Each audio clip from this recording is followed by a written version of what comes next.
이제 소비자 이해.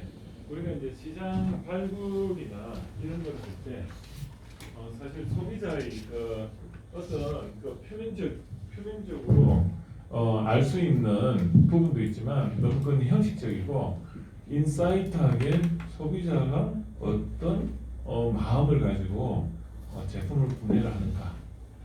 그런데 이게 분명히 이제 소비자의 그 행동론이라는 데에서 보면 심리학적으로 인지과학적으로 이 사람들이 처음에 뭐 자극을 받고 그리고 그거를 무의식 중에 또 자기 머릿속에 막 축적을 하고 그러다가 어느 순간에 그 발현이 돼가지고 인출이라는 과정을 거쳐가지고 어디서 본 것 같은데 해가지고 그 선정을 하기까지 우리가 집에서 지금 지하철을 타고 오셨거나 이러면은 광고를 평균 몇 개를 보실 것 같아요? 광고. 내가 이렇게 아무 생각 안 하고 눈 감고 올 수는 없잖아요. 지하철 딱 타면 뭐 계속 뭐가 흘러가잖아요. 하물며 유튜브 봐도 중간에 나도 모르게 뭐 계속 떴다가 근데 난 무시하지만 난 뭔가 입력이 됐어요. 무의식 중에. 그런 것들이 200개가 넘어요. 직장에 출근하기까지. 하루가 아니고 집에서 직장까지 출근하는 거예요. 그러면 그 광고가 200개가 되는데 그게 우리 의사결정에 어떤 영향을 미치는가 그거 궁금하지 않으세요? 뒷풀이가 이게 우리가 의식이 있다, 무의식적이다, 의식이 없다. 의식의 차이가 또 뭔가? 의식. 우리가 이렇게 보면 어떨 때는 넉넉히 다닐 때는 의식이 없다고 하고 그래도 또 집중하면 또 의식이 생기잖아요. 그 의식이 컴퓨터로 말하면 오퍼레이팅 시스템이죠. 의식은 뭐냐면 컴퓨터를 예를 들면 이거라 보시면 돼요. 컴퓨터가 꺼져 있으면 오퍼레이팅이 안 되는 거죠. 근데 킬 때는 이렇게 컴퓨터를 탁 켜잖아요. 컴퓨터가 있어요. 컴퓨터가 어떻게 돼 있냐면 여기가 CPU라 해가지고 컴퓨터의 어떤 가장 핵심적인 연산 플러스 마이너스 곱하기 나누기 하는 연산을 담당하는 하나의 그 칩이에요. 여기 이제 줄들이 이렇게 쭉 이렇게 줄들이 이렇게 있다고 보시면 핵심 칩이 이렇게 있고 그 다음에 뭐가 있냐면 이 CPU 안에 보면 어떻게 되어 있냐면 이 안에 우리로 말하면 책상이 있어요. 책상.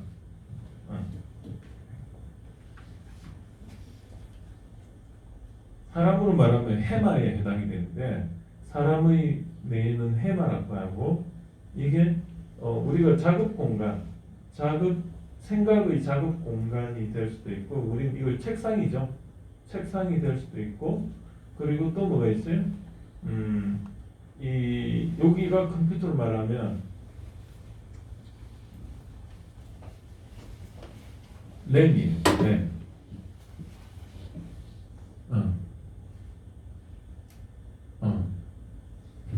여기가 뭐냐면 이게 뭐냐면 휘발성 메모리. 휘발성은 날아간다는 뜻이잖아요. 뭐죠? 컴퓨터 오프되면 그냥 다 지워져 버려요. 그런데 우리가 그 컴퓨터 사양을 보면 그 램이 몇 기가냐 이렇게 나오잖아요. 지금 기본적으로 몇 기가예요? 4기가 바이트. 좀 용량이 적으면은 8기가. 뭐냐 그래픽 프로그램이나 이런 거 띄워갈 때는 책상이 8기가.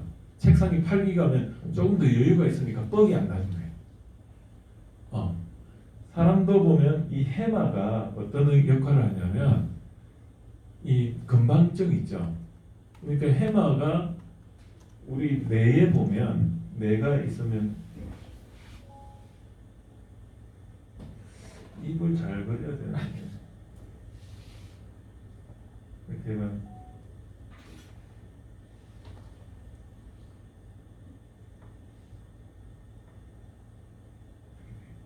그러면 제일 중간에 그 공간이 있고 그 중간에 보면 요렇게 맑은 모양으로 요렇게 중간에 이렇게 이걸 해마라고 해요. 해마. 오늘 그러니까 완전 하드웨어와 소프트웨어를 다 다루는 거예요. 그래서 이 컴퓨터로 말하면 이 램에 해당되는 해마인데 우리가 이 눈이 있고 여기서 이제 눈에서 요렇게 해가지고 시상하부에 여기 시신경이 시상하부가 이렇게 있어가지고 여기 보면 이렇게 볼록 튀어나와 이렇게 여기에 이제 이렇게 연결이 되어 있어요. 그래서 요걸 시상하부라고 하는데 시신경을 주관을 해요. 이렇게. 그리고 이게 이제 요 뇌의 해마하고 이렇게 연결이 되어 있는데 뭐냐면 이 해마는 눈에서 온 정보들이 일시적으로 여기에 저장이 돼요. 그러니까 일시적 저장 공간인데 이 해마가 사실은 컴퓨터 말 램에 해당이 된다고 보시면 돼요. 그래서 우리가 눈에서 이런 자극이 오잖아요. 자극이 오면 이 자극들이 이 해마에 일시적으로 저장이 됩니다. 그죠?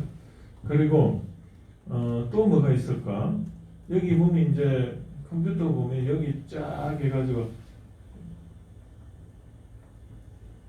이렇게 컴퓨터에 보면 하드 디스크 이렇게 딱 돼 있어가지고 이게 돌아가면서 이렇게 되죠. 이걸 우리는 하드 디스크라고 해요. 하드 디스크. 여기는 몇 기가예요? 보통 요즘 보면 2기가죠. 2기가바이트. 그래서 이게 뭐냐면 사람으로 말하면 장기 기억 저장 공간이에요. 저장소. 그래서 이 우리가 보통 이제 해마에서 생각을 많이 했다가 이걸 기억을 하잖아요. 기억을 이 뇌의 해마 주변에 장기 기억 뇌가 있어요. 거기에 저장을 해요. 그게 하드 디스크하고 똑같은 거예요. 그러면 이 우리가 이제 컴퓨터가 처음에 또 여기 또 뭐가 있을까? 얘가 처음부터 이 CPU가 있잖아요. 단순히 연산만 해요. 그러면 여기에 처음에 뭔가 초기 아주 전원을 딱 켰을 때 처음에 뭘 해야 될지를 먼저 알려줘야 되는 거예요. 네가 처음에 온이 딱 됐을 때 네가 어딘가에 가서 오퍼레이팅 시스템을 이쪽에 오퍼레이팅 시스템을 첫 번째로 OS 오퍼레이팅 시스템을 딱 책상 위에 올려가지고 의식을 깨우고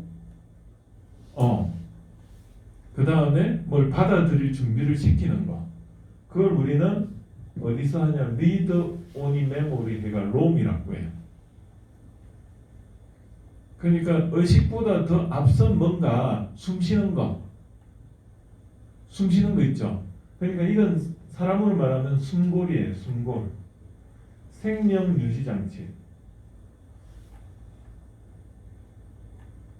그래서 우리가 여기 보면 이 목 뒤에 보면 여기 척추를 따라 신경이 여기 뭐냐면 교감신경이거든요. 이 교감신경을 이게 뭐냐면 교감신경으로 이렇게 쭉 이렇게 다니는 위, 폐 뭐 다 연결되어 있는 거예요. 그 다음에 이 교감신경 옆으로 또 이렇게 쭉 신경이 척추를 따라 흐르지 않고 옆으로 또 하나 흐르는데 이걸 우리는 부교감신경이라고 해요. 그래서 부교감신경은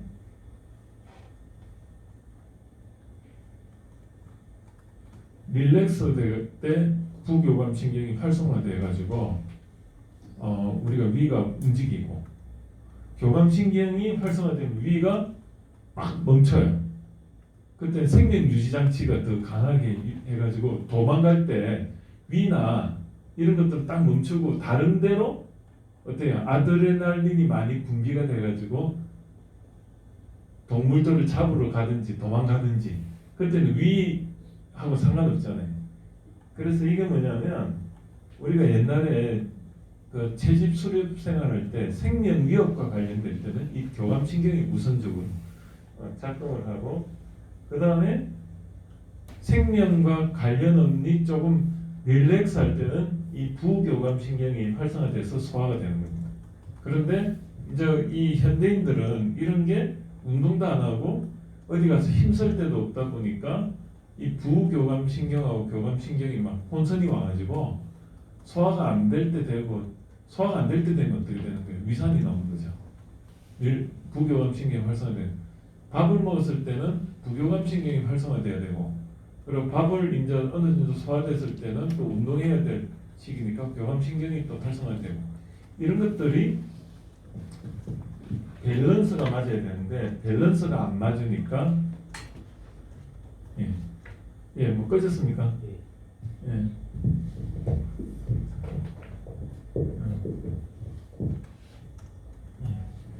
그 밸런스가 안 맞다 보니까 이제 우리가 이게 시간에 따라서 사실은 이게 교감신경, 부교감신경이 밸런스가 맞아야 되거든요. 어떨 때는 교감신경이 또 했다가 식간에는 또 부교감신경이 또 이제 죽어 있고, 그래서 이게 항상 제로섬 게임을 해요.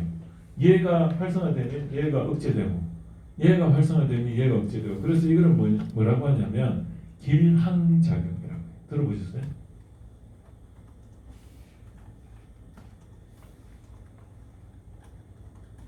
길항작용이 뭐냐면 우리가 이 근육도 이 길항작용이에요.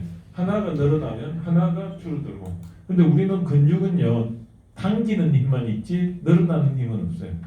그래서 우리가 이 근육을 당기면 한쪽은 힘을 그냥 놓아버려야 돼요. 그냥 근육은 수축만 되지 이완을 시키면서 힘을 주는 경우는 없어요. 그래서 이렇게 하면은 근데 운동선수들이 왜 근육이 파열이 오냐면 밸런스 기량작용이 안 되는 거예요. 이 신경체계가 동시에 이게 힘을 줘버리면 어때요? 한쪽이 더 강한 데가 이렇게 하게 찢어져 버리죠. 그래서 축구 선수들이 보면 갑자기 뛰다가 갑자기 10대인데 파열되고 막, 그게 왜냐면 보통 사람들은 6대 4인데요. 축구 선수는 7대 3이에요. 여기가 더 근육이 많은 거죠. 그러다 보니까 이렇게 축구를 이렇게 딱 찰 때 대퇴사두근이 힘을 빡 주고 차는데 글쎄 얘가 뭔가 굉장히 짧은 시간 안에 신경 전달 체계가 이게 전환이 빨리빨리 되는데 안 되다 보니까 역동작이 걸려가 어떻게 하다 보니까 힘을 양쪽에 줘버린 거야. 빡 했더니 그냥 여기가 그냥 쫙 찢어져 버리는 거예요. 설화근 파열. 들어보셨어요? 야구 선수들 보면 이렇게 하다 이렇게 딱 하다 하잖아요. 그게 우리는 엄살을 치고 있는데 걔는 지금 어디 외부에서 그냥 근육을 찢어버린 거야. 근육이 지름. 그래서 운동을 해서 뭘 해야 되냐? 이 신경체계를 활성화를 시키라는 의미가 우리가 그냥 이거 운동하는 게요. 근육을 그냥 유연성을 확보하는 것도 있지만 신경체계를 3G에서 5G나 통신 속도를 올리는 거와 똑같은 거예요. 예열을 시킨다는 게. 근데 표정이 안 좋아요. 재미가 없는 것 같다. 이 지금요 사람 인체, 컴퓨터 뭐 다 들어요. 그래서 이게 숨골 생명 유지 장치를 하는데 컴퓨터에 파워 온을 딱 시키잖아요. 그 파워 온을 시키면 뭐부터 하냐면 제일 처음에 요거부터 동작을 시켜서 여기서 생명 유지 장치를 여기 먼저 이렇게 딱 이제 이걸 켜줘요. 그러면 얘가 여기는 뭐냐면 첫 번째는 OS를 불러온다. 불러와서 램에 OS를 불러와서 램에다가 깔아준다. 두 번째는 여기 타이핑할 때 모니터와 그 다음에 키보드 이런 것들의 신호를 받아들일 준비를 시켜준다. 당연히 그게 돼야지 그 다음에 이제 뭔가를 할 수 있잖아요. 이런 아주 기본적인 하드웨어 세팅을 롬에 써줘요. 우리가 그 리드 오니 메모리 이게 어디 있는 가전제품들 그냥 전부 다 이게 요렇게 들어가 있어요. 요렇게. 그래서 기본적인 거는 뭐죠? 전기밥솥 이런 것들 보면 전부 다 리드 오니 메모리 여기에 프로그래밍을 해가지고 이런 순서대로 가장 기본적인 작동 딱 들어가면은 뭐죠? 버튼 눌러주면은 작동하는 게 요겁니다. PCB에다가 메모리, CPU 비슷한 거 하고 그래서 그때는 뭐 컴퓨터에 램이나 이런 게 필요가 없겠죠. 그래서 오퍼레이팅 시스템이 뭐가 있어요? 윈도우 10.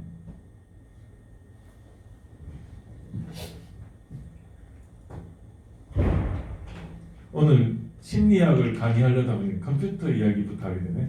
여기서 이게 이제 윈도우 컴퓨터나 윈도우 10 이런 것들이 전부 다 이게 어디에 가 있어요? 이 하드 디스크의 장기 메모리 중에 일부 아주 그 일부를 여기에다 할당을 시켜놔요.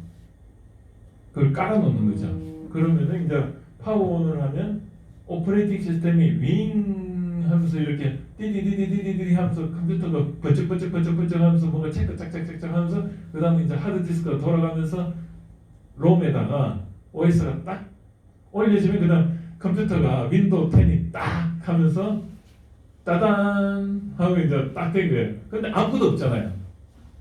거기서 이제 우리가 여기 보면 프로그램을 미리 이제 뭘 깔아놓는 거예요. 뭘 깔아놔요? 워드.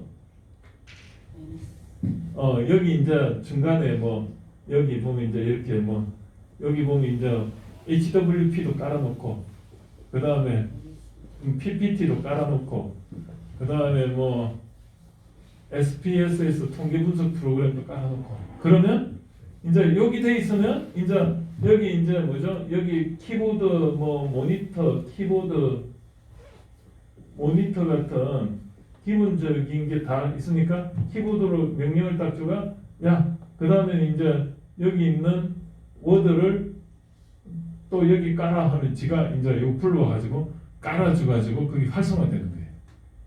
이게 컴퓨터의 답니다.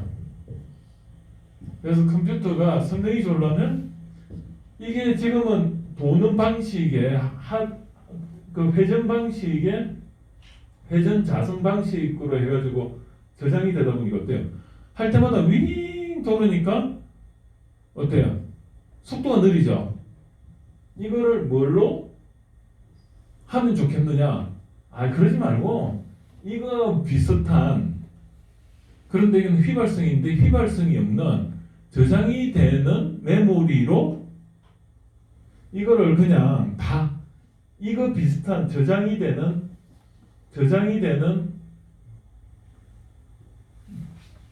메모리 낸드 프레시 메모리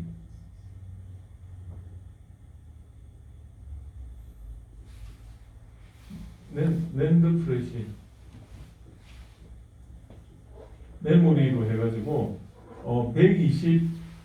128기가 126기가 기가짜리 이런 거가 요즘 기본적으로 들어가 있죠.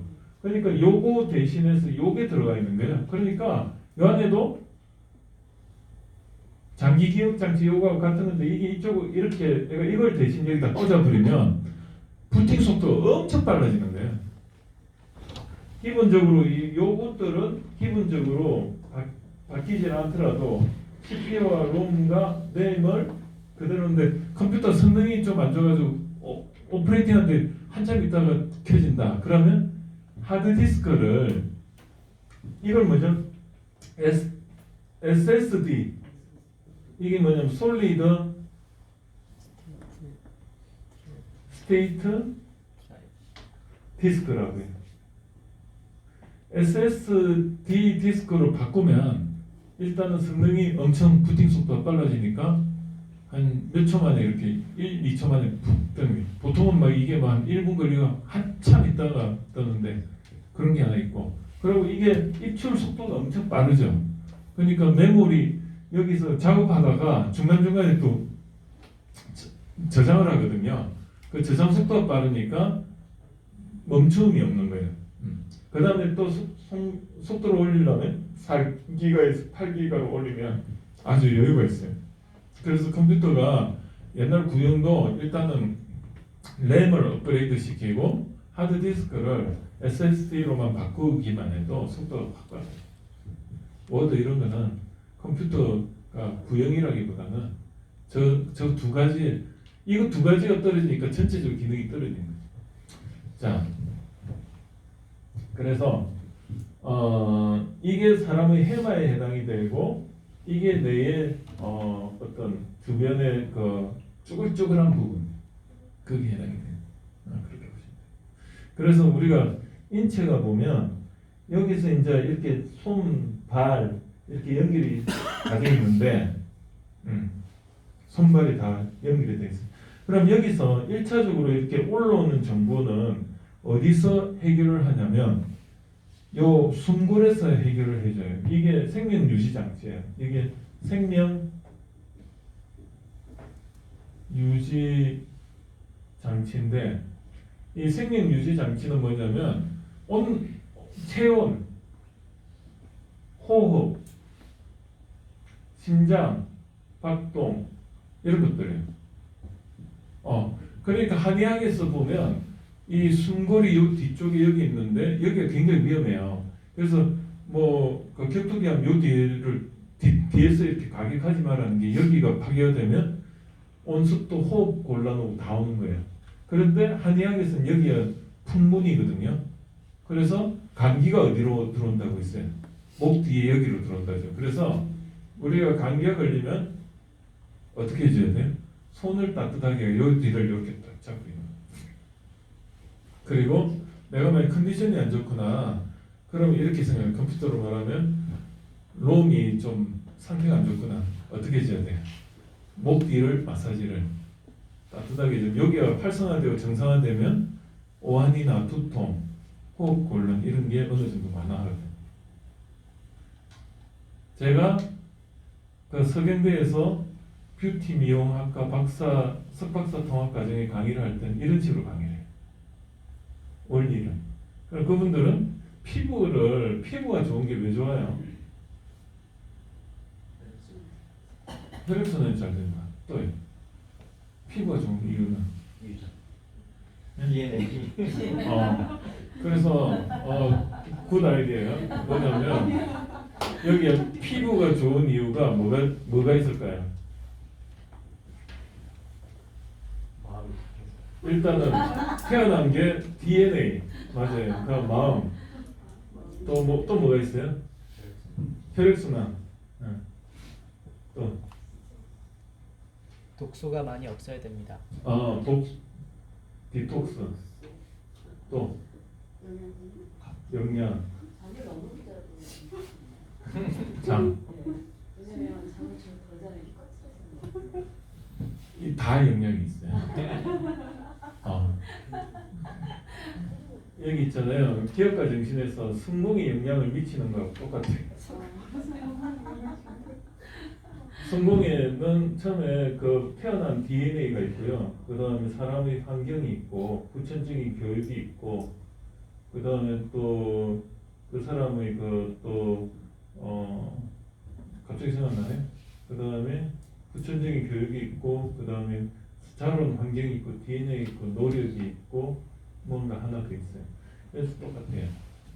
이걸 P10분 다이아그램이라고 하는데 이제 여기서 더 들어가면 이제 내가 만약에 환경에서 어떤 영향을 또 있냐면 환경에 또 요인들이 이렇게 있죠. 그런 식으로 이렇게 들어가는데 이 피부가 좋다는 건요. 뭐냐면 우리 피부는 어릴 때 태어날 때 그 세포가 어떻게 돼요? 세포가 이렇게 동그랗게 되는데 이 세포 표면이 이제 점점 되면서 어떻게 들어가냐면 이렇게 되다가 이게 이제 사람으로 말하면 얼굴이 들어.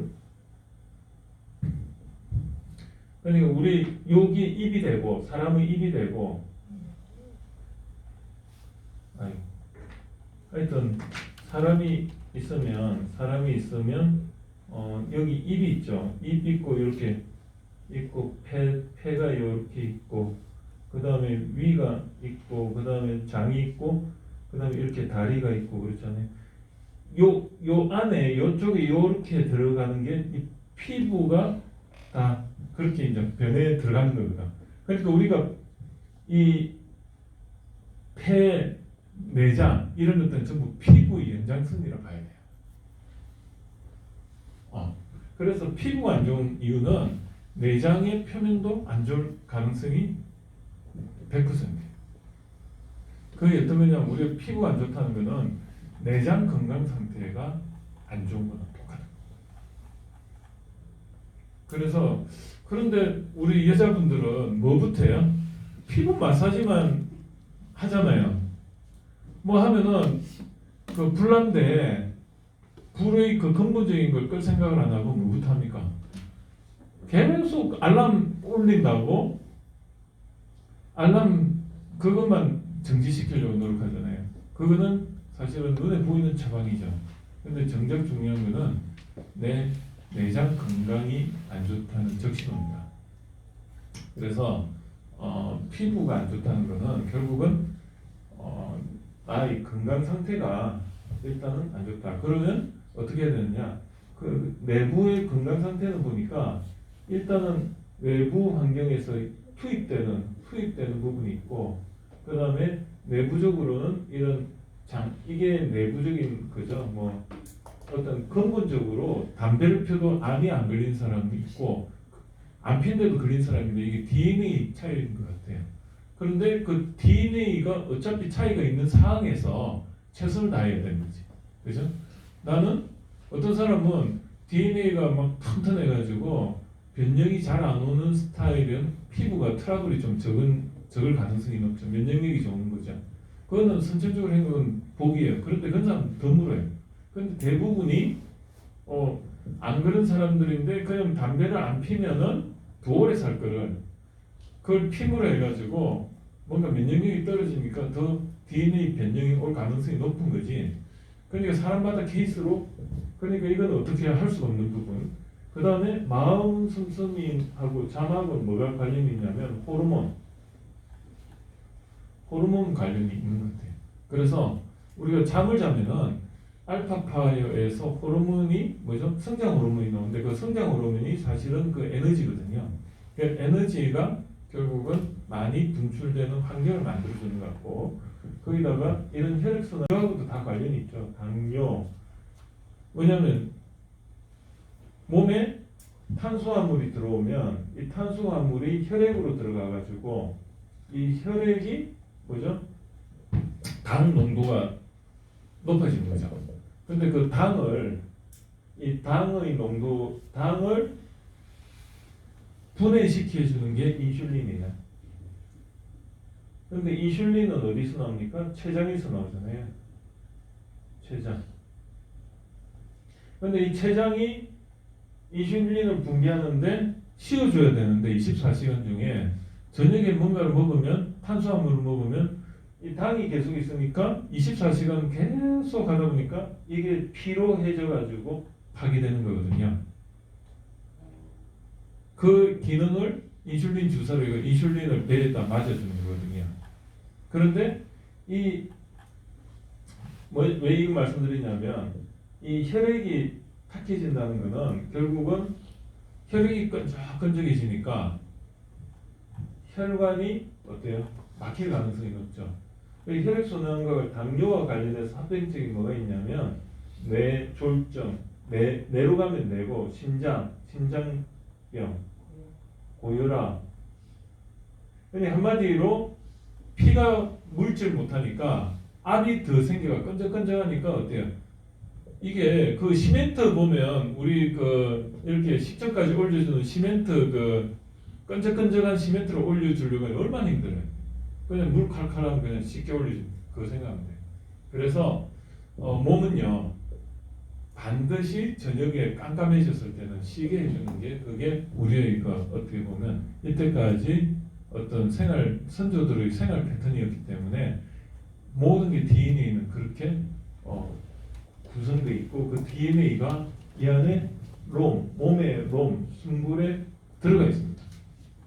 그래서 저녁에 일하다가 우리는 출출하니까 뇌를 쓰니까 당이 필요하니까 뇌를 깨워야 되니까 저녁에 컵라면 하나 먹잖아요. 그러니까 이게 모순인 거예요. 저녁에 일을 하면은 정신이 안 맑으니까 커피 마시면서 탄수화물 섭취하니까 이 탄수화물이 결국은 이제 인슐린을 계속 분비하게 만드니까 췌장이 무리가 계속 가는 거죠. 그리고 이 사실은 우리가 이러한 이제 생활 패턴이 계속되다 보니까 우리가 이제 당뇨에 걸릴 확률이 높은 거죠.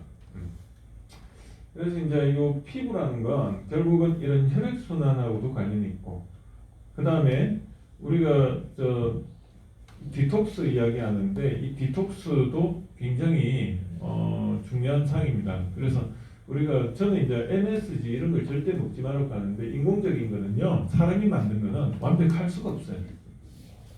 뭐가 좋으면 뭐가 하나 안 좋은 게 그게 하나의 아까 기량작용 이야기를 했는데 이게 똑같은 거예요. 이게 모순이잖아요. 하나가 좋으면 하나가 안 좋아질 수밖에 없는 거예요.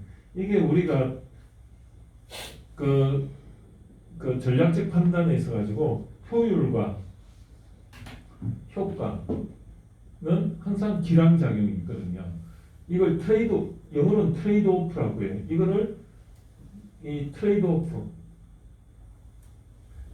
뭐가 하나 좋으면 하나가 안 좋은 효과 트레이드 오프라고 하는데, 그러니까 항상 요 선을 넘지를 못하는 거예요. 요걸 선을 넘으면 뭐죠? 우리는 모순을 극복해서 혁신이라고 이야기를 했죠. 그래서 똑같은 거예요. 그리고 또 한 가지는 이 피부가 안 좋다는 거는 이런 이제 여러 가지 이제 이 호르몬 영향을 받는 게 이 잠하고 이 두 개. 그 다음에 영양 투입, 디톡스 이거는 뭐냐 MSG나 인공적인 건 절대 안 먹는 게 좋아요. 우리가 이렇게 먹어가지고 괜찮다는 사람은 어떤 거냐면 둔감해진 거예요. 저는 그렇게 봅니다. 그리고 이 살이 찐다. 살이 찐다 이게 어떤 의미냐면 우리가 간에 있잖아요.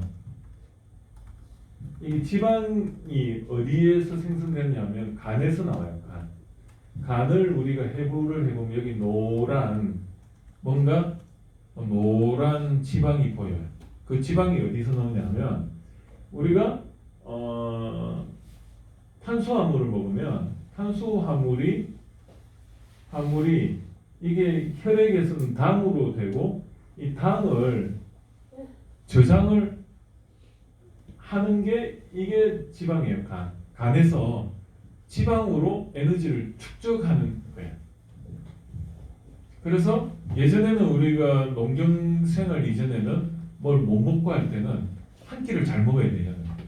동물 잡으면 언제 또 먹을지 모르니까 먹고 나면 그거를 잔뜩 먹고 그걸 지방으로 몸에다 어딘가에 축적을 했는데 그게 간에다가 해요. 그런데 현대인들은 축적은 했지 소비를 안 하니까 이 간에 지방이 축적이 되니까 혈관을 막는 거예요.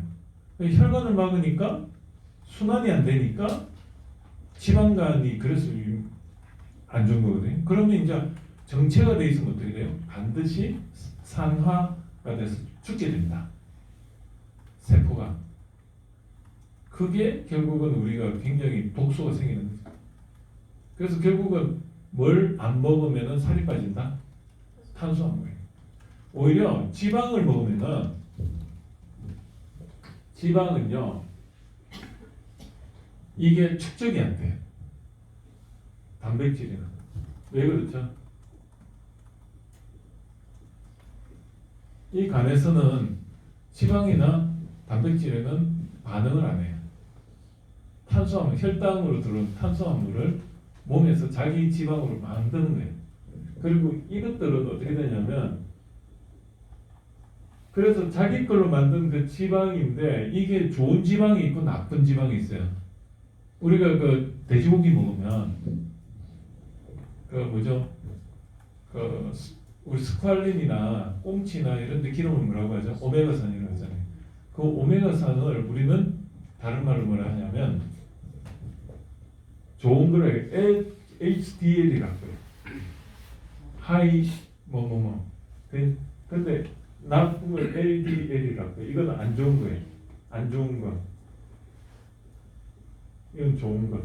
좋은 거는 오메가산이라고 보면 돼요. 이 오메가산은 상온에서 엉키지가 않아요. 이걸 아몰퍼스 상태라는데 비결정화 상태라는데 그런데 안 좋은 거는 상온에서 꽉 얼어버려요. 우리 곰탕도 좋은 곰탕은 상온에서 보면 지방 안 끼고 그냥 누글누글 하잖아요. 냉장고 들어가면 꽉 얼으면 그게 그런데 우리 돼지고기도 딱 상온에서 보면 그냥 안 굳는 돼지고기 기름이 좋은 거예요. 상온에서. 근데 돼지고기 기름 보면 막 그 굳는 거 있죠. 그거는 스트레스 많이 받은 안 좋은 거예요. 그래가지고 돼지 불판에서 보면 상온에서 어떤 거는 오리고기는 그냥 기름 노글노글하고 이런데 같은 오리라도 굳는 기름이 있고 안 굳는. 왜냐면 같은 돼지고기, 소고기 같은 소고기든 돼지고기든 자란 환경이 뭔가에 따라서 이 조성 성분이 다른 거지 꼭 돼지고기가 나쁜 게 아니고 소고기는 나쁜 게 아니라는 거예요. 그래서 먹을 때 항상 주의 깊게 어떻게 좀 꼽아 상온에 한번 이렇게 딱 놔보면 이게 막 지방이 그냥 그 얼음 빙판 되듯이 먹으면 안 돼. 그거 먹고 나면 그 다음날 되면 어떻게 속이 좀 안 좋아요. 근데 그냥 상온에 놔도 그냥 기름기 자르르한 그런 거 있어요. 그런 건 뭐 아시겠죠? 그러면 그 닭장에서 키운 항생제 먹인 닭들은 어떤 상황이에요? 다들 먹으면 되겠습니다. 안 먹어요? 치킨 먹어야 되겠습니다. 모르고 저는 안 먹습니다. 그냥 먹는 게 굉장히 중요한 게 이거예요. 여기서 영양이거든요. 자동차로 말하면 고급 휘발유, 난 고급차인데 고급 휘발유 넣어야지. 그냥 기름이라고 다 넣는 거 똑같은 거예요. 그래서 뭘 먹느냐가 굉장히 중요한데, 그래서 참기름도 장난을 치는 음식점에 가면 참기름 넣는데 냄새가 하나도 안 나고 그냥 기름장 같은 거 있어요. 그건 굉장히 안 좋은 거예요. 그리고 피자 있죠. 피자집 대부분이 뭘 쓰냐면 가쪽에 탱글탱글한 치즈를 써요. 그게 뭐냐면 가짜 치즈예요. 어떻게 만드냐면 식용유를 가지고 거기다가 촉진제를 넣으면 그게 탱글탱글 식용유 치즈예요. 원가 때문에. 좋은 치즈는 먹어도 좋아요. 그러니까 정말로 좋은 치즈 있죠. 그런 거는 사실 오메가3 지방산에 똑같은 거예요. 그런데 이렇게 먹으면 그 보면 애들 먹는 그 치즈 있잖아요. 좀 싼 거만 그거는 절대 먹이면 안 돼요. 그러면 아토피 원인이 됩니다. 그래서 애기들이 아토피가 있는 이유가 부모들의 무지예요. 결국은 이 피부가 안 좋다는 거는 제가 볼 때는 애들이 제일 문제가 이거예요. 피자 좋아하는데 그냥 마음껏 사주는데 알고 보니까 그게 다 LDL이에요. 그 다음에 이게 제일 중요해요. 애들이 환경이 보면 환경 호르몬 이런 데 노출돼 있어요. 부모들은 그걸 너무 모르는 거예요. 이런 기본적인 상식을 가지고 딱 보면 저는 다 보이는데 근데 애들 그 식습관을 보면요. 제가 그 교회에서 제가 유치부를 맡고 있어요. 5살 담임이에요. 애들 피부 상태하고 먹는 습관하고 일치하더라고요. 부모가 햄버거 좋아하는 애들은요 기름 튀긴 것만 먹어요. 그러니까 맨날 뒤룩뒤룩 살이 찌는데 건강은 안 좋고 맨날 그러고 그리고 실제로 아토피 있고. 그런데 부모가 이렇게 그 가래 먹인 애들은요, 오면 치즈 손도 안 대요. 그리고 콜라 먹으려면 뭐라는 줄 알아요? 영상 찍어 놓는데 다음에 보여드릴게요. 꼭 막아요. 우리 엄마가요, 콜라 먹으면 뼈가 녹는데요. 막 이래요. 너무 이거. 진짜. 그래서 콜라가 왜 안 좋습니까? 콜라는요, 콜라 탄수화물은 탄화수소는요, 이런 것 그냥 막 완전 초고속으로 당으로 흡수가 돼가지고 초고속으로 지방이 돼요. 근데 안 좋은 지방으로 이거로 다 되네. 그러니까 우리가 먹는 거를 가려 먹어야 되는 게 고급 휘발유를 넣어야 되고, 그 다음에 돼지고기든 소고기든 뭐든 상관없어요. 근데 그 태생을 봐야 돼. 5분만 쉬었다 할까요? 오늘 이거 주제가 너무 길어야 재밌습니까? 네. 이제 아는 게 중요한데, 이게 이제 보면은 이 제품화 프로세스가 아니고 이게 제가 버전업을 시켰는데 소비자 이해인데 이게 들어가 있네. 좀 이해하시기 바랍니다. 소비자 이해인데, 자, 요게 경영 지도서에 나오는 어떤 핵심이라고 소비자 행동론이라고 보시면 돼요. 소비자 행동론인데 이렇게까지 정리는 안 돼 있어요. 그거를 제가 제 걸로 해석해서 해놓은 겁니다. 자, 보면 여기 인지, 생각이 있고요, 감정이 있고, 행동이 있고, 이렇게 있어요. 평가가 있고. 그래서 처음에 여기 이 소비자의 그 판단 프로세스라고 해야 되는데, 이 소비자가 이 구매 의도에 미치는 영향이 있죠. 구매 의도가 어디에 해당이 됩니까? 여기서 구매 의도가 어디에 해당이 돼요? 여기에 해당이 돼요. 감정에 해당이 돼요. 그걸 아셔야 돼요. 그래서 논문을 평가할 때 이게 소비자 행동론 관점에서 어느 구매 의도라는 게 구매 의지, 구매 의도가 이 판단 과정에서 어디에 해당이 된다는 것을 포지셔닝을 정확하게 알고 접근할 필요가 있습니다. 자, 감정적으로 이 태도나 신념, 에어도 브랜드 요것들이 다 이쪽에 해당이 돼요. 요게 같은 거예요. 같은 어떤 레벨인데 다르게 이야기한다고 보시면 되고, 자, 그리고 여기 처음에 보면 인지, 생각을 하게 만드는데 뭐부터 시작하냐면 문제를 인식하게끔 만들어주는 거예요. 그걸 우리는 마케팅이라고 하죠. 그래서 자꾸 각인을 시켜주는 거예요. 문제를 프로블럼을 이슈화시키고. 그래서 그 부분에는 제품을 당신이 사용해 보니까 이런 불편함이 있지 않아요? 이거를 강조하는 마케팅이 있고, 어떤 거는 당신이 지금 쓰는 것보다 이걸 쓰면 더 편리할 텐데, 그걸 뭐라고 하죠? 편익이라고 해요. 불편과 이익을 합해서 편익이라고 해요. 그래서 이런 것들을 필요성을 인지를 시켜서 어떻게 해요? 욕구가 생기게끔 하는 거예요.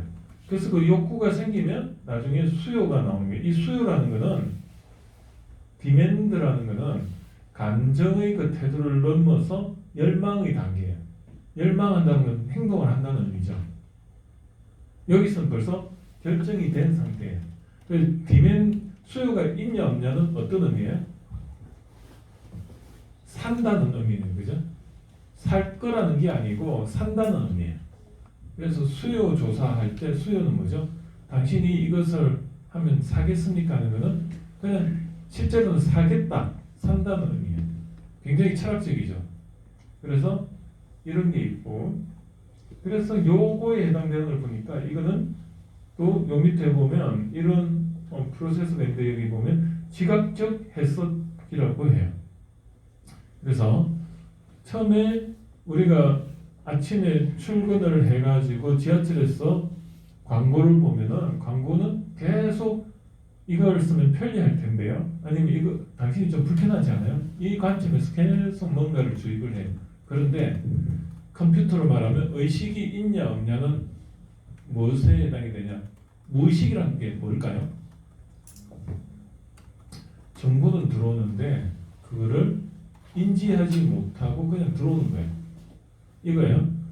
여기 보면 숨고른 오퍼레이팅 시스템 여기 램에 해당이 되는데 이 램이 이제 처음에 파워가 온이 되면 여기 해마의 램에 이 롬에서 이제 램 해마에 해당되는데 오퍼레이팅 시스템이 올라갔어요. 오퍼레이팅 시스템은 돌아가고 있는데 내가 타이핑을 했는데 타이핑이 오퍼레이팅 시스템은 인지를 못하는데 작동하고 있다고 보면 돼요. 그래서 그 타이핑한 키보드나 아니면 이런 걸 통해서 어때요? 메모리에 그냥 하드디스크에 바이패스 되는 상태예요. 이쪽으로. 중간에 이 오퍼레이팅 시스템에서 필터링이 돼야 되는데 오퍼레이팅 시스템하고 나는 그냥 의식적으로는 오퍼레이팅에서 체온이나 모든 게 다 조절되고 그런데도 불구하고 눈으로 들어온 게 해마를 통해서 뭐죠? 그 해마의 램에 의식이 살아 있는데 그 의식의 판단을 피해서 그냥 장기 기억으로 들어가고 있는 거예요. 그러면 뭐죠? 우리가 체면을 통해서 그걸 풀어내는 게 그 인출 과정인데 그 체면이 그런 역할을 해요. 내가 인지를 못했다는 건 뭐냐? 굉장히 좀 컴퓨터 보면 레지스터리라는 게 있어요. 레지스터리. 레지스터가 뭐죠? 기록하다. 그래서 여기 모니터나 키보드 아니면 뭐 CCD 카메라 이런 걸 통해서 이렇게 들어오면 이 정보들이 램에서 해마 몸에 저 이제 여기 작업 공간에서 오퍼레이팅 시스템이 이제 OS가 살아 있고 이 OS에 정보가 가면은 여기서 태그를 달아줘요. 태그. 라벨을 달아줘요. 너는 정보는 어떤 종류고 어느 시간에 뭘 했다. 이 레지스트리가 달려서 이게 정보가 이쪽으로 들어가 가지고 장기 기억에 차곡차곡 쌓여 있다가 나중에 뭔가 되면 그 레지스트리 번호를 가지고 땡 가지고 인출을 하거든요. 우리 카메라 사진 찍으면 카메라 사진 밑에 보면 이 화면의 해상도, 조도, 언제, 어디서, 육하원칙에 따라 정보가 다 있잖아요. 그게 레지스트리라고 보면 돼요. 그걸 달아주려고 하다 보면 뭐가 있어야 돼요? 오퍼레이팅 시스템이 그 시간 같은 게 다 세팅이 돼 있어야지 그 세팅된 값이 거기 사진에 첨부가 되잖아요. 그런데 의식이라는 게 뭐냐면 내가 들어오는 이 의식이 있다는 건 오늘 몇 월 며칠 몇 시 이게 감각이 있다는 거죠. 그래서 정보가 들어오면 그 정보하고 매칭을 시키가 우리 장기 기억에 저장을 시키는데 내가 만약에 오늘 몇 월 며칠인지 모르고 비몽사몽간이다. 그럼 정보가 들어오면 저장은 됐는데 언제 뭘 했는지 모르니까 인출이 안 되는 거예요. 인출이 뭐냐면 저장 장치에서 꺼내는 거. 그걸 무의식 상태라고 해요. 한마디로 레지스터 등록을 안 한 정보들이 바로 입력이 되는. 그래서 우리가 눈을 뜨고 있어도 어떨 때 멍 때리고 나도 모르게 그냥 무의식으로 행동하는 경우가 있습니까 없습니까? 경험한 적 많죠. 가장 잘 일어나는 게 뭐죠? 아무 생각 없이 나도 모르게 기계적으로 운전하고 있을 때 운전이 너무 익숙해져 가지고 이게 의식도 정보는 들어오는데 이게 어디 있죠? 정보는 눈으로 들어오고 손으로 들어오고 다 들어오는데 여기서 숨골 바로 위에 해마가 있고 이 해마의 오퍼레이팅 시스템인데 오퍼레이팅 작동을 받지 않고 그대로 그냥 뭐죠? 정보가 뭐 손으로 정보가 들어오면 어때요? 내가 만약에 이런 데 탁 치면 나도 모르게 그냥 꿈틀꿈틀하죠. 반사작용 같은 게 다 뭐죠? 그냥 나도 생각 안 하고 있는데 그냥 동작을 하는 거잖아요. 이게 무의식 중에 다 일어나는 거예요. 생각을 안 하는 거예요, 한마디로. 좀 이해가 되시죠? 그래서 무의식이라는 그런 자극을 통해서 어때요? 노출이 되고 무의식 자극이 그러니까 외부의 이런 자극들이 내가 뭔가에 노출이 되고 거기에 대해서 감지가 되고 주의해서 이해 지각을 해서 동의 수용해서 기억을 보이고 이건 의식의 흐름이에요. 근데 무의식적으로는 그런 것들이 여기에 보면 주의, 지각, 이해, 수용, 의도 이런 거 없이 이 단계가 사라진 겁니다. 여기 없어지고 바로 그냥 여기다. 그래서 마케팅이 보면 옛날에 비난을 받았던 마케팅이 뭐냐면 우리가 그 인지하지 못하는 그 중간중간에 프레임을 집어넣어가지고 광고를 집어넣는 거예요. 그럼 우리는 보는데 그 영화 같은 데나 뭐 TV 보면 나도 모르게 그 중간에 광고가 들어가 있어요. 근데 그게 25프레임이 돌아갈 때 우리는 그걸 동영상으로 인식을 하는데 24프레임에다 그 25프레임을 그걸 하나씩 싹싹싹 넣는 거예요. 우리는 몰라. 근데 나도 모르게 머릿속에 그거를 기억하고 있어요. 그런 광고를 금지를 시켰어요. 그래서 우리는 정말로 우리는 의지를 가지고 의식을 가지고 이렇게 살아간다고 하지만 우리는 조종을 당하고 있어요. 어디에 조종을 당하고 있냐면 오퍼레이팅 시스템이 컴퓨터는 24시간 켜놓으면 24시간 인지를 하고 있는데 우리는 주의력이 떨어져요.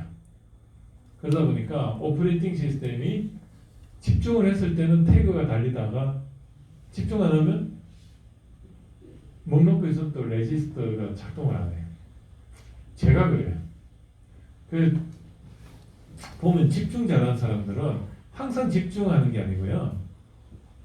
평소에 넉넉히 있다가 갑자기 또 집중 빡 해가 있다가 또 그러니까 24시간 집중을 한다는 건 불가능하다 보니까 그 에너지가 워낙 많이 드니까 사람들의 유형이 뭐냐면 집중력을 높이는 사람일수록 지속성이 떨어져요. 그러다 보니까 집중해가 하는 사람이 공부를 잘한다는 말이 무슨 말이냐면 레지스터가 굉장히 강하게 임팩트 있게 하다 보니까 거기에 정보를 입력을 하는데도 임팩트 있게 하니까 하나를 넣더라도 임팩트 있게 하니까 기억이 잘 되는 거예요. 근데 잠을 안 자고 뭐 하면요 레지스터리가 작동이 안 되니까 공부를 해도 헛공부하는 거예요. 그래서 잠을 자야 돼요. 좀 이해가 되시죠? 그래서 애들 공부할 때 집중력 없이 공부한다는 말이 굉장히 위험한 겁니다. 왜냐하면 정신분열을 와요. 왜냐하면 이런 레지스트리에서 정리가 안 된 정보가 그냥 계속 여기 쌓이다 보면 머릿속에 뭔가 들어가 있는 것 같은데 정리가 안 되니까 이제 이 안에서 어때요? 혼란이 와가지고 헛소리를 하기 시작해요. 그럼 어떻게 해줘야 돼요? 그 레지스트리가 없는 정보들을 전부 인출을 시켜가지고 자기 스스로 정리하게끔 만들어야 되죠. 그걸 누가 해줘요? 정신과 의사. 그냥 들어주는 거야. 그러니까 이 원리를 아니까 이 사람이 태그가 없는 정보들이 그러니까 번호 앞에 파일 정리가 안 돼. 앞에 그 라벨이 없는 파일들이 잔뜩 있구나. 그런 거죠. 들어주면 그 사람들이 장기 기억에서 이거를 램으로 지가 꺼내고 그 다음에 거기서 지가 또 솔팅 해가지고 그때 제가 그 말씀드렸죠. 생각의 정리의 기술에서 레이어와 솔팅 이렇게 솔팅하고 그 레이어링하고 상위 주제 만들고 그 메세 기법 그런 것들이 이제 스스로 작동을 하게끔 하는데 정신과 의사들은 뭘 하냐면 그거를 인출할 때 그 인출이 안 되는 거예요. 그 인출하는 이그니션 스파크 그 자동차 엔진 보면 스파크 할 때 그걸 이그니션이라고 하거든요. 그걸 자꾸 해주는 거예요. 질문을 통해서. 그러니 이제 이 사람이 자꾸 이제 무의식의 그 태그가 안 달린 걸 끄집어내서 자꾸 솔팅을 하다 보면 생각이 정리가 되니까 이 사람이 이제 정상으로 돌아가는 거예요. 그래서 우리는 정신병이라는 게 별거 아니에요. 감기와 똑같은 거예요. 그런데 어디에 노출이 많이 되면 그런 게 가능 좀 더 우울해질까요? 생각 정리 안 된 상황을 계속 만들면 우울증이 와요. 왜냐하면 고민은 있는데 그 고민이 정리가 안 된 상태에서 계속 노출돼 있으면 어때요? 머릿속에 완전히 그냥 그 태그가 무의식은 그러니까 그거지. 고민을 안 하고 싶은 거지. 그러니까 이제 무의식이 작동하는 의식이 없는 상태가 되다 보니까 무의식이 계속 유지되니까 뭔가는 자꾸 들어오는데 그 상황은 정리가 안 되고 그럼 이제 그게 머릿속에 복잡해지는 거예요. 그러다 보면 우울증이 오는 거예요. 그럼 어떻게 해야 돼요? 명상을 하시다. 하나님을 믿으시다. 어디 가시다. 자꾸 자기만의 내면의 어떤 대화를 통해서 그걸 풀어내든 아니면 친구 붙잡고 수다를 떨다. 조금 원리가 아시겠죠? 그래서 이런 걸 통해서 이제 되고 그 다음에 이제 이 내부 탐색 요때 이제 이 토마라고 하는데 토마가 이게 뭐냐면 내부의 나의 기억과 외부의 그게 맞는가를 이렇게 검색을 같이 매칭을 시켜요. 그리고 외부 탐색을 또 해. 여기 자극에 대해서 이제 노출 감지라면 이 전문 용어예요. TOMA. 그다음 외부 탐색 이런 과정을 거쳐가지고 어떻게 돼요? 지각과 이해. 요건 뭐냐면 요 안에는 지각과 이해 안에서도 선택적 지각이 있고 지각의 조직과 지각의 해석 요 프로세스를 거쳐요. 의식의 상태에서. 그러면 여기서 보면 선택적 지각 해가지고 지각적 선택 방어 이게 뭐냐면 자기가 좋아하는 물건이 있어. 근데 누군가 이거 싫다 이러면 좋은 말만 듣고 싶은 거야. 지금 나라가 그 꼴이죠. 선택적 지각적 선택과 방어만을 지금 하고 있어요. 문제가 심각해. 왜냐하면 자기 듣고 싶은 말만 듣는 거예요. 왜냐하면 사람은요 언어적으로 영어를 잘하는 사람, 한국어를 잘하는 사람 특징이 있어요. 단어의 스토리텔링 능력이 끝내줘요. 언어 능력이 뛰어난 사람은 문장을요 조사 이런 거를 보는 게 아니고요 단어만 가지고 자기 나름대로 해석을 하는 거예요.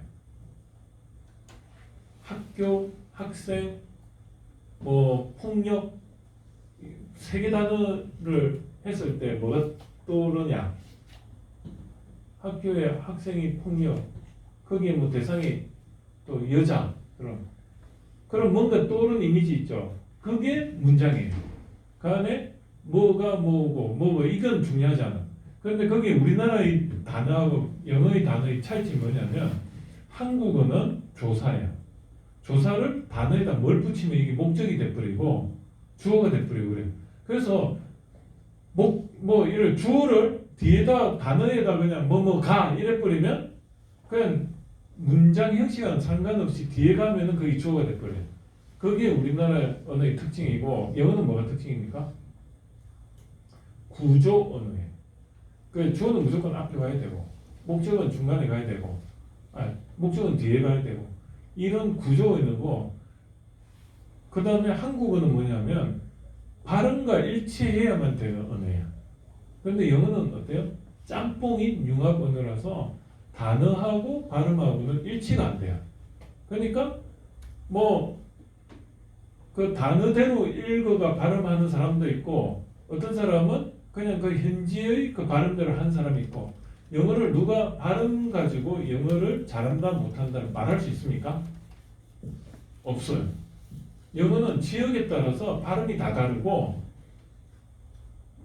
그럼 어느 나라는 영어를 굉장히 철자대로 읽는 나라도 있고 어느 나라는 그거를 미국 같은 데는 월 이렇게 가요. 그죠? 뭐냐면 영어 발음 가지고 잘한다고 말할 이유는 없어요.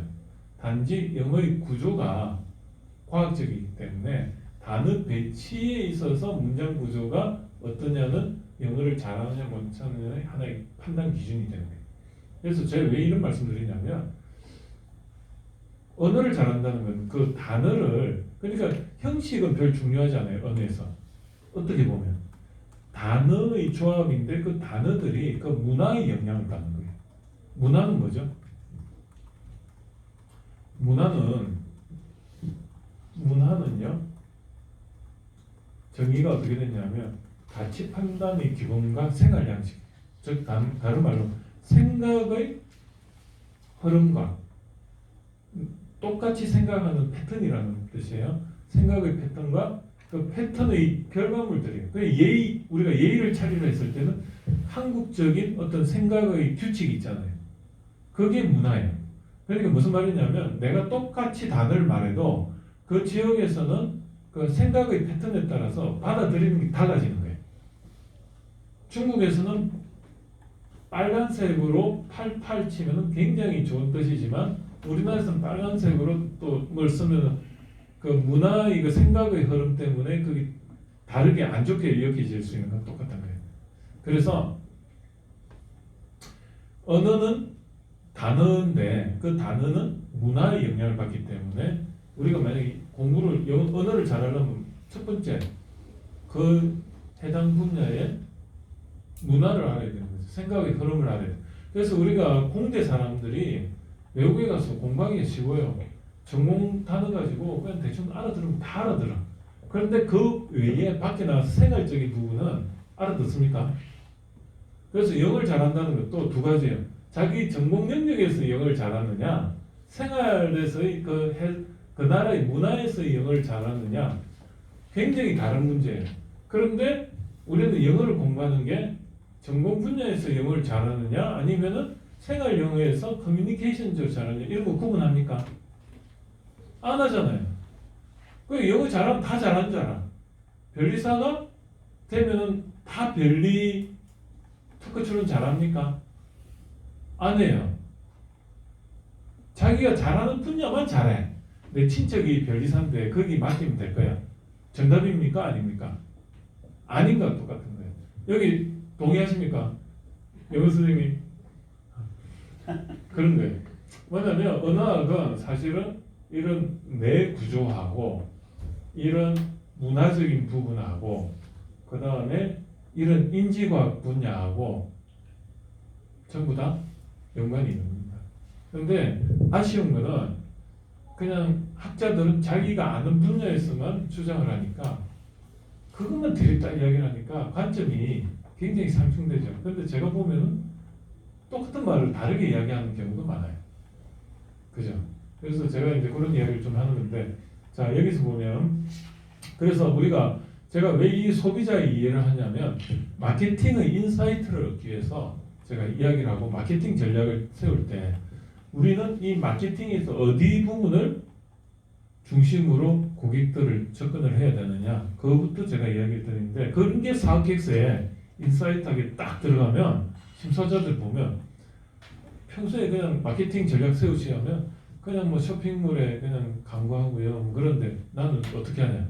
소비자의 불편과 이익에 대해서, 즉 편익에 대해서 어떤 식으로 접근을 해서 고객의 문제 인식을 부각시키고 그리고 그거를 통해서 고객한테 자극을 할 때는 그 고객이 우리 제품을 처음 새로운 신규 문화 제품이 생각을 만들어내는 제품이기 때문에 이 토마 관점은 배제를 하고 뭐 외부 환경적으로 어떤 레퍼런스 되는 제품을 가지고 우리는 집중적으로 이런 부분을 강조하겠다.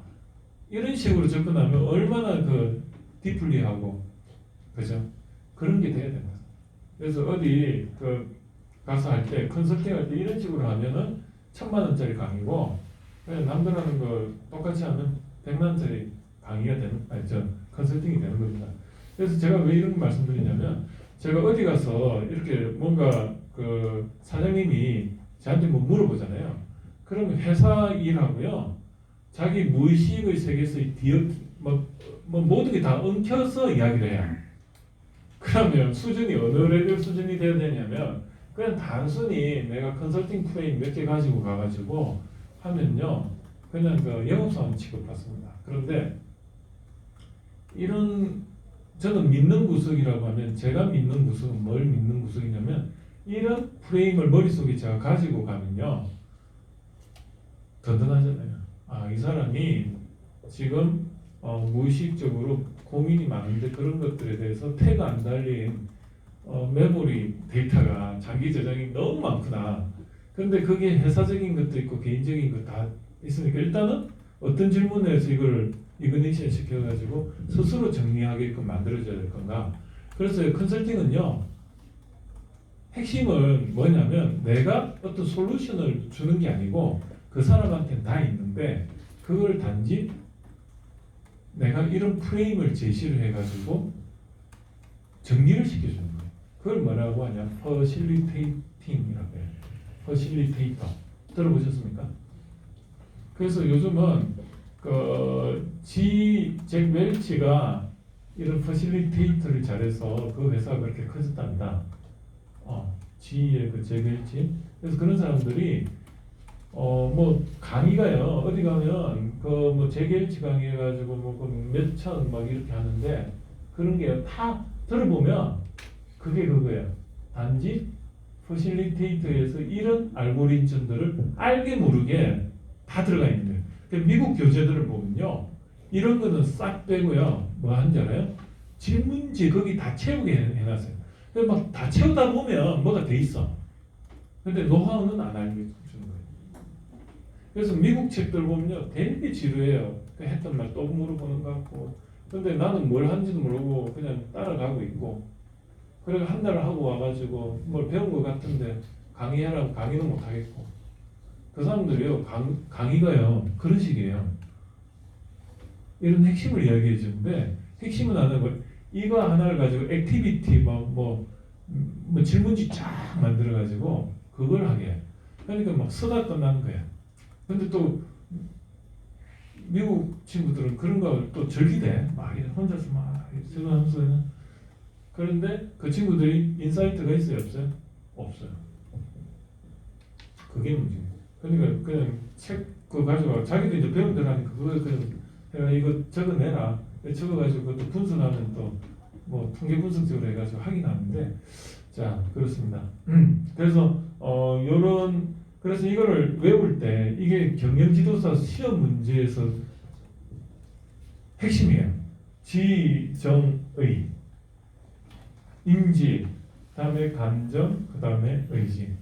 그 카테고리를 크게 그렇고 그 안에 보면 문제인식, 정보, 구매, 태도, 구매 이렇게. 이건 뭐냐면 이걸 예전에 했는데 까먹었어요. 문정이가 진짜 까먹었네. 그래서 경영지도서 공부하면 처음에 어떤 식으로 하냐면 지정의, 문정, 구, 태, 구 뭐 이런 식으로 해가지고 일단 무조건 외요. 그 다음에 이제 이거를 이제 이렇게 자꾸 인출하는, 이렇게 문정 지정의 이게 뭐죠? 태그죠. 태그. 무조건 이 정보를 일단 태그를 만들어서 외우게 하고 그 다음에 하는 거.